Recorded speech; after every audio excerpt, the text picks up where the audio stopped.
Welcome to another episode of the AAU Overtime Podcast. Jordan DeLuciano, as always, and joining me now is the Howie September Player of the Month of the Women's Division, representing University of South Florida, Emily Anderson. Emily, welcome to the podcast, and congratulations on the award.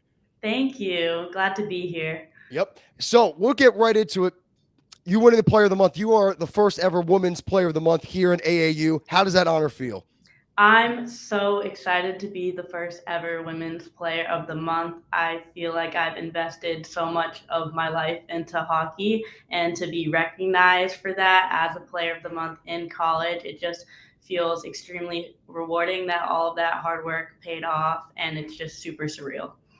So this accolade is not as big, I guess, as that one, but you are also the first ever woman to hop on the my podcast. So that's pretty cool. That's pretty cool for me, because I'm always getting the guys for the past 2 years and the executives of the league. So it's not as big as an accomplishment, but I'm happy to have the first woman on the podcast. And Emily, congratulations, I guess. Thank you. Yeah, I'm super excited about that too, to kind of break that gender barrier because there needs to be more women in hockey. Yeah, no, and it's growing in the sport of hockey all over the country, which I hope that we'll talk about a little bit soon. Before we get into that, we'll get a little bit into you, Emily. What got you into hockey growing up as a kid? So it was actually my dad that got me into hockey. Neither of us had ever played before. I didn't have any relatives that played hockey, but he decided to pick up the sport as an adult, and he put me and learned to skate at the same time. And I was only 4, but from there I kind of fell in love with the sport, and then I started doing other like little things like Bruins fundamentals because I'm from Massachusetts, got my first hockey stick, and from there I just fell in love with the sport, and I've been playing ever since. Nice. So what got then? I guess what got your dad into it? If like you said he didn't play his whole life and then he picked it up as an adult. Yeah, well, his work actually had a hockey team, and so he decided that was something he was going to try. And I always loved sports as a little kid, and so that was another thing for me to try. And it's really big in Massachusetts, so Oh yeah, just kind of found my way. that's like a hockey haven, in Boston or Massachusetts as a state as a whole. Had he ever Yeah. skated before that? What was that? Had your dad ever skated before his work got a team?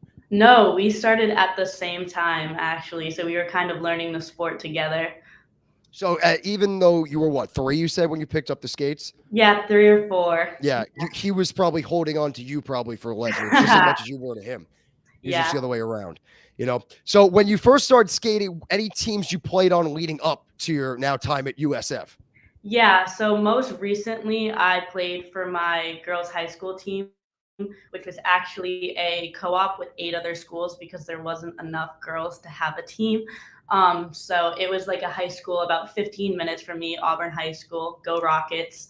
And I played for them for 4 years on varsity. And then I also captained a club team called the Junior Crusaders. And then before that, it was a couple different women's teams. And then before that, it was boys hockey. Gotcha. And how was your experience with the club team? Then you said that high school team. What was the name of it again? So the Auburn Rockets was Auburn my high Rockets. school team, and then Gotcha. Junior Crusaders was my club team. So for the Crusaders and the Rockets, how was your experience playing there before coming to USF?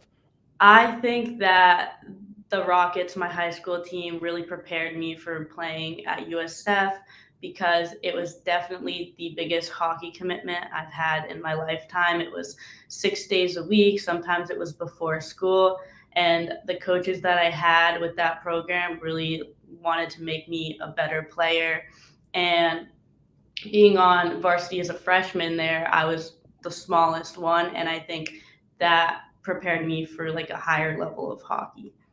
Yeah, and coming from a family that you said didn't play hockey till your dad picked it up, and now all of a sudden, as a freshman, you're being thrown into a higher level of play with girls that are a lot bigger than you and that have more experience. It was a tough task for you right away, but how do you feel like you handled that? I think that I was just kind of thrown into the fire in the best way. I just got used to it really quickly. And, when you're practicing 6 days a week, you're definitely prepared for that. And I had a really supportive team, and my coaches always made sure that I was prepared and ready. And it was just overall a really good experience, but it was also quite challenging being on the ice so much. But I think that's what made me prepared to play college hockey. So how did you go about your 6 days a week you're on the ice? So what some more you would wake up, practice, and then school, or then would you have anything after practice, like a game after school, should I say? So should it be a practice, school, game? How'd your weeks work?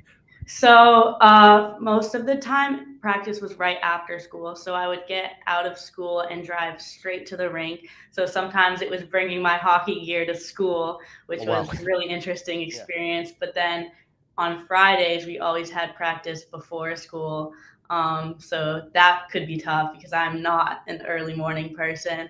And then weekends were typically our games. Gotcha, gotcha. And is any of the parent you getting a ride here and there to school? So now, like, if your dad's bringing you now, he's got to be a morning person too, and a night guy as well. It's a new world for him going back and forth with a new hockey life. Yes, it was definitely tough because the rink was not in our town because we didn't have our own program. Like I said, I was playing for a different high school, Yeah. so it would be a rush back from the rink to get to school. So that was fun times. So now your times before USF, what brought you to now the University South Florida? You in your first year, I believe. No, I'm actually a sophomore. Sophomore, gotcha. Mhm. I did not know of any hockey in Florida when I committed to USF. It actually wasn't related to that at all. It was more because it was a really cost-effective program. Coming to USF was actually going to be less expensive than going to any in-state school in Massachusetts. And also, it's been like my lifelong goal to work in a wildlife conservation. And Florida has so much biodiversity here that I applied to a few different schools. And I love the weather. The weather's beautiful here. But I had no idea of any opportunity for a team. And the way I found out about it was actually through Instagram. Something came up on my Instagram about a USF women's hockey team. And I reached out to my captain, Bella, and she encouraged me to go out for the team. So when you were here last year as a freshman, no word of a hockey team because in AAU there were no women's division. And then what'd you find? You said Instagram like over the summer or like in the Yeah, springtime last year? it was actually like the last month of summer that I found out about this team, and I just sent a DM to the captain. But I believe there was some sort of a program last year, but there was no AAU women's division. It was more of just like a club here at the school. Gotcha. But this year it's more of like an official program. Mhm. Yeah, so that's pretty interesting. You know, you went there and not thinking of anything about hockey. Now in your second year, were you doing anything actively in terms of hockey, whether it be on the ice or off the ice training in that 1 year that you were there without it? Not really, actually. When I committed to USF, my overall plan was to take a bit of a break from hockey, especially since I didn't know of any of opportunities. I'd been on a team consistently for 14 years, and so I just wanted to focus on my academics at least for the first semester or two. But then I actually found that I really missed it. I thought it was going to be nice to have a break, but I ended up going to a lot of public skates with my friends and going to see Lightning games with Student Rush. And that's, I think, why I kind of looked for something over the summer on Instagram and then found out about the team. That's an interesting story how all that things worked out. So now you're back at it, the rugged schedule of being not just a student but an athlete as well. How are you Mhm. adapting to life at USF? Again, not as just a student, but now you're a student athlete. Yeah, so I was thinking that it would be really overwhelming when I first joined. I was a little bit hesitant, but it's actually not bad at all. Right now, we're running about two practices per week and then tournaments on the weekends. And it's been a really great outlet for me, which I didn't expect. Like, if I'm stressed about a test or an exam, like, it's great to just jump on the ice and forget about that. And it's just been really enjoyable. It's not been too much to balance with school because it's not quite as intense as like a high school schedule for hockey, or at least my schedule that I had for hockey. But it's definitely something that I have to balance, especially now that I am been voted as an alternate captain. It's a balance. So alternate captain now, is that something that came out of nowhere? Were there any discussions about getting that letter on your jersey? How'd you feel getting that honor? It was such an honor for me when I found out that the team had voted for me as an alternate captain. I remember screaming. My roommates heard me. It was just like one of the best moments ever. And I was just like really honored that my teammates thought of me for that role and voted for me to be in that position. So these your teammates now, were you friends with them your first year? Did you know of them your first year? Did you just all meet each other now when the team joined AAU? So I actually didn't know a single person on the team. So going to my first practice, everything was brand new. I had never met my captain before. I had only talked to her over Instagram and email. But we all got close really quickly, I would say, especially because of the travel. Our first tournament, our first game was in Georgia. So we got close really quickly. The road trips will definitely do that.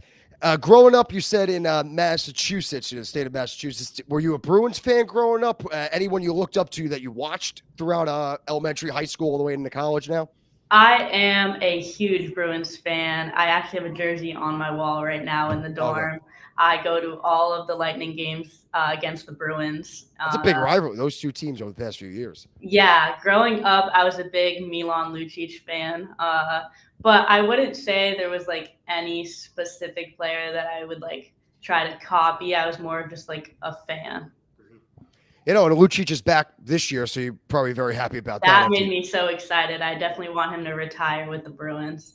Yeah, it looks like he's well. What, he's probably like in his mid-30s right now, Yeah, Lucic. yeah. He I bounced think around a some bit. people question that trade a lot, but I think he was meant to retire with the Bruins. What did he get when he was after he left Boston? He got dealt to Edmonton, right? Was it Edmonton I think or so, the and I think Kings? he was also on the Kings for a Yeah, while. Kings, Calgary, a couple other teams before Yeah. come back. But I'm not asking this to rub this in. I got no dog in this fight, but I get a Bruins fan's perspective on this. How did you feel after last year's playoffs? Because getting a Bruins Sad, fans, that must really have been sad. devastating. Yeah. I think there was so much hype around it, and I was a little bit worried because I feel like when you're really expected to bring home the cup, that's when it goes poorly. But I was just really disappointed, especially because I thought they were going to play the Lightning and I could go see a playoff game, but it was just disappointing. Yeah, like you said they had everything to lose, Mhm. and Florida, the Panthers had absolutely nothing to lose. And I remember watching that. I think it was Marchand had a breakaway they're up 3 games to 1. He scores that breakaway goal. I believe it was like under a minute left in the third. The series is done. So it's crazy how that flipped. So that must have been really tough after last year. Sorry. Yeah, but the Panthers deserved it. They played incredible. Yeah, they rode a hot goalie all the way through. But now Boston again. To be honest, to my surprise, after losing Bergeron and Krejci, and Bertuzzi and Orlov on the back end, they're off to a great start again. Yeah, I was also sad that they lost Bertuzzi. I thought he was good in the playoffs last year. I thought he was a good addition. But yeah, I'm excited to see how they do this year, especially with the new captain, Marshy. So we'll see where that takes them. Brad Marchand, to Bruins fan, it's the guy that you love. He's on your side, but if he's Yes. against you, yeah. Yeah, I'm an Islander fan. That's us with Tom Wilson. Us Islander fans don't like Tom Wilson on the Capitals, but if he was on our team, yeah, that's a guy you don't mind. Mm-hmm. So it actually, before we head off now, what's your type of play style? Are you like a Lucic, where you like that bruiser that goes in the corners, that power forward? How do you play your game? Because right now it's working. Well, I definitely would say I'm not a Milan Lucic, just like from here and like growing up. I was never like the most physical player. I think I'm learning to be, but I'm definitely more of, I don't know who I'd compare myself to as a player, but I love playing center. It's my favorite thing in the world. Face offs. I love taking face offs, and I just do everything I can to keep the puck out of our net and score goals. I think that I've been working really well with my line mates right now. Shout out to them. And Throw I in some names. Go ahead. Throw in some names. Amber has been my liney since the beginning of the season, and we've been working really well together, assists back and forth. And then it's just the whole team dynamic, I think, is really good right now. And I think that it's a really great thing that we have a lot of developmental skaters, because I think that developmental skaters, especially in women's hockey, is what's going to grow the division and inspire other younger skaters to go out and try hockey. And I think that being a pioneer of that is like a really great thing, and I'm excited to like inspire the next generation of skaters, especially with this brand new league. Yeah, and anything you've seen now in your growth and progress through women's hockey, the expansion of women's hockey, that we talked about right at the top of the broadcast. Yeah, well, actually, when I started playing hockey, there was really only like one girls program in Massachusetts that I could have went out for, and that's why I kind of jumped immediately into boys hockey. But by the time I graduated high school, there was a handful of programs, especially for younger girls, and I think that that's exactly what we're going to see happen in Florida. I don't think there's that many programs right now, but I think especially with this division becoming a reality and the sport of hockey growing in Florida, I think we're going to see a lot of programs pop up and more interest in girls hockey. How's the attention been on campus so far? I actually go to the USF St. Petersburg campus, which is Okay. really small, but I've had a lot of support in my achievements so far, especially from my teammates and family and friends around school. It's been really incredible, and it's definitely something I didn't expect to happen. Well, Emily Anderson, congratulations on the honor for Player of the Month and your progress all throughout hockey ever since you started at 3 years old. Your dad just happened to join the team at his work, and now here you are playing. So good luck the rest of the way. Thank you for joining the broadcast. I appreciate your time, Emily. Thank you for having me.